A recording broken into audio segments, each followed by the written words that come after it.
Hello everyone and welcome to our OHBM 2022 Symposium Charting Brain Variability in Health and Disease using Normative Models.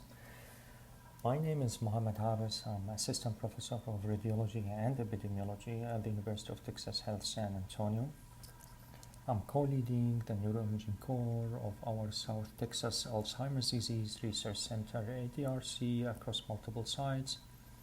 I keep affiliation as Adjunct Assistant Professor of Radiology at the University of Pennsylvania, working closely with Professor Christos Devatsikos and the iStaging Consortium, from which I'm going to present results today. And we'll be talking about the brain aging charts, neuroimaging, and machine learning define normative trajectories. I will be talking about three signatures which we have built using machine learning and MRI in iStaging. And these signatures represent dimensions of a change that quantify different kind of brain insult. The first is predicted brain age using MRI. Those who have on MRI older looking brain than their actual age are defined as accelerated brain agers or advanced brain agers. The second signature is the SPEAR-AD index, which is capturing Alzheimer's disease like atrophy, and the third signature is white matter hyperintensity volume, which is a proxy for vascular brain injury. I will start from the third signature, white matter hyperintensities volume. In a single large-scale cohort, the study of health in Pomerania, we quantified white matter hyperintensities throughout the adulthood lifespan with more than 2,700 MRI scans. When we studied the spatial distribution of those lesions, we found that they start to appear in the 40s in the anterior periventricular areas in the brain. And with age, the chances of having white matter hyperintensities increase drastically. In the 8th decade of life, more than 30% of the population would have white matter hyperintensities in the periventricular areas. And when we studied risk factors associated with the appearance of those lesions, we found that hypertension as well as smoking would increase the probability of having those lesions. While the relationship between white matter hyperintensities and gray matter atrophy has been demonstrated before, the relationship of white matter hyperintensities and accelerated brain aging was not clear. We put in a report in Brain in 2016 our novel approach in deriving the machine learning indices of brain aging as well as AD-like atrophy, the SPEAR-AD index, which we have calculated in the SHIP study and looked at the relationship between white matter hyperintensity volume in association with these two indices. Individuals who have high vascular lesion load in red in this figure, in comparison to individuals who have low vascular lesion load in black, demonstrate more brain age related atrophy captured with the SPEAR-BA index, as well as more AD-like atrophy captured with the SPEAR-AD index. This relationship is stronger after the age of 65, where we see in the figure that those individuals in red have significantly higher SPEAR-AD values. While this has been a single cohort with a single scanner, we are aware of the fact that more diverse, larger training set would improve the generalizability of the machine learning models, and this was our mission in the iStaging Consortium.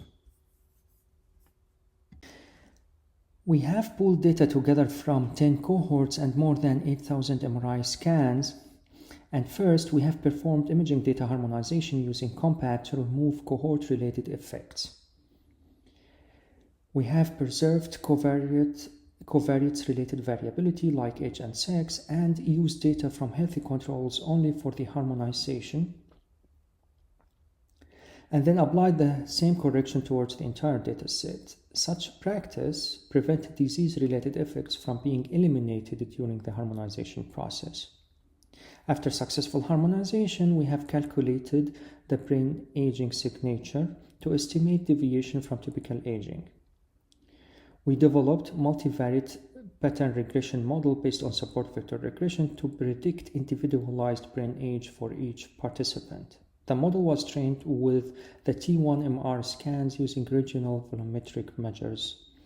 And looking at risk factors, we have seen that risk factors like diabetes would accelerate the brain aging on average by 3 years. Also, accelerated brain aging demonstrated widespread atrophy in the brain, most pronounced in the frontal cortex. Then we have calculated the SPER-AD index to quantify AD-like atrophy.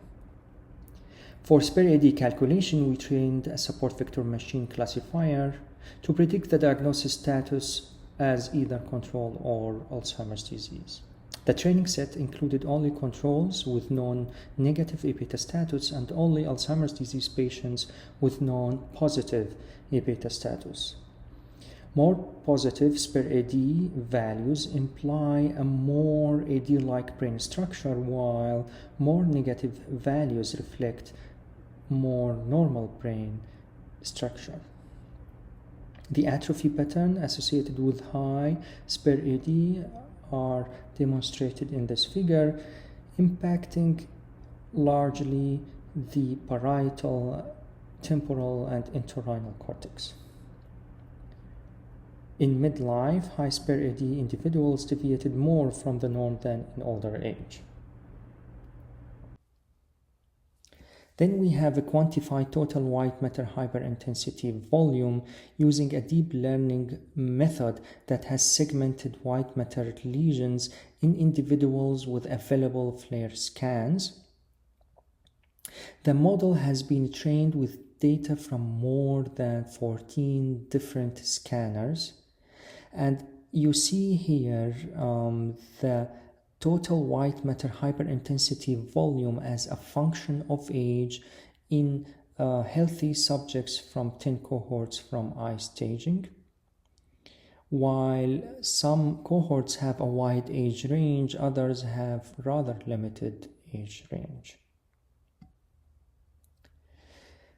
Once we have calculated all three signatures in these 10 cohorts, we are going to look now at the brain charts and discover associations between advanced or accelerated brain aging and cognition. We investigated associations between the signatures that we have built and multiple other variables using the charts. Because we can only display at most 3 dimensions at a time, we demonstrate associations of interest via projection charts. Each of these charts represent in the x-axis the actual age of the subject, and in the y-axis one of the eye staging dimensions, I mean brain age, SPER-AD, or white matter hyperintensities. The association with a third target variable, for example cognitive test results, are shown using color maps with red, purple indicating higher, lower values. To further assist in the interpretation of these maps, we display isocontours, which are curves of constant value for the third variable overlaid over the color map. As an example, we see here in this figure, consider an isocontour of executive function in a SPER-BA versus age plot. The isocontour indicates age versus SPER-BA measurement for all individuals having the same level of executive function performance. Vertical isocontours in such a map would indicate that SPER-BA has no effect on executive function for a given age.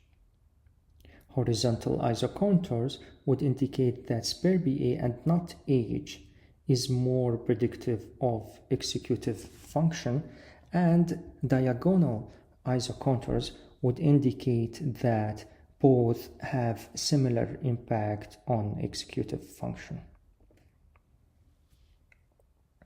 Towards building the charts, we used generalized additive models to estimate the nonlinear relationships between multivariate predictors, including age. Now I will show results on the relationship between white matter hyperintensities, neurodegeneration, cognition, and amyloid-beta, which is a hallmark of Alzheimer's disease, using the brain charts in healthy individuals from the iStaging consortium.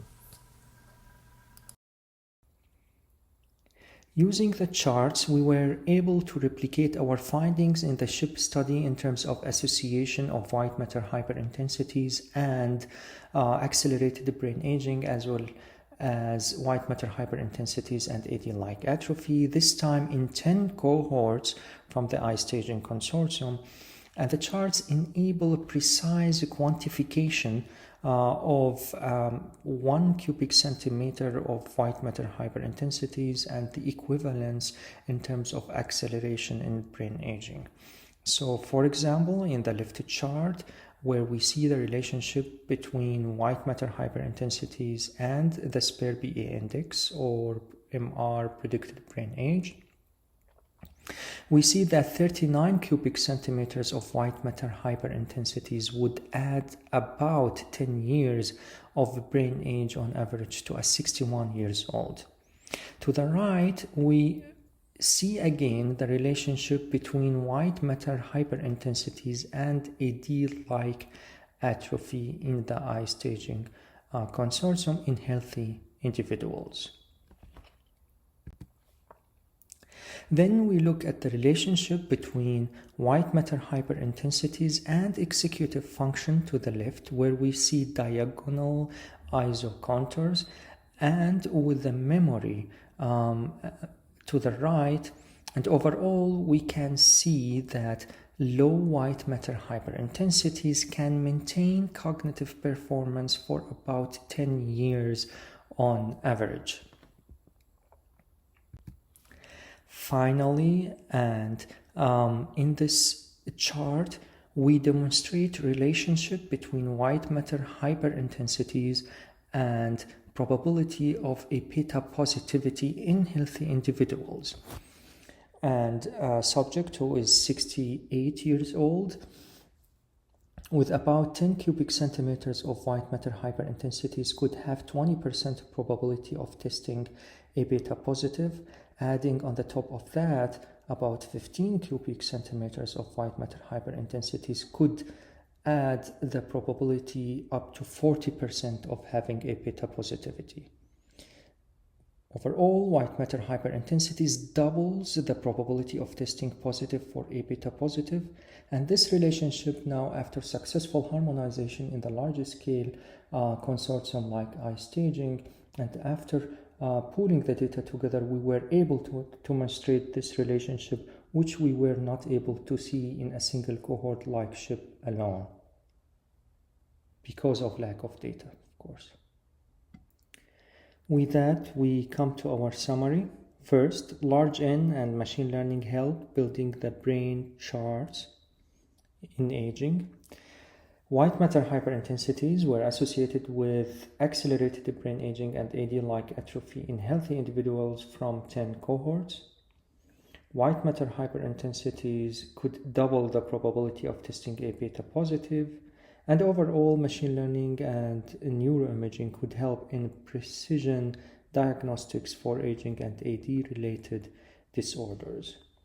With that, I would like to thank all the cohorts included, all participants, as well as the iStaging team, including Christos and Ray, and all our funding resources, as well as you for listening to this talk. Thank you.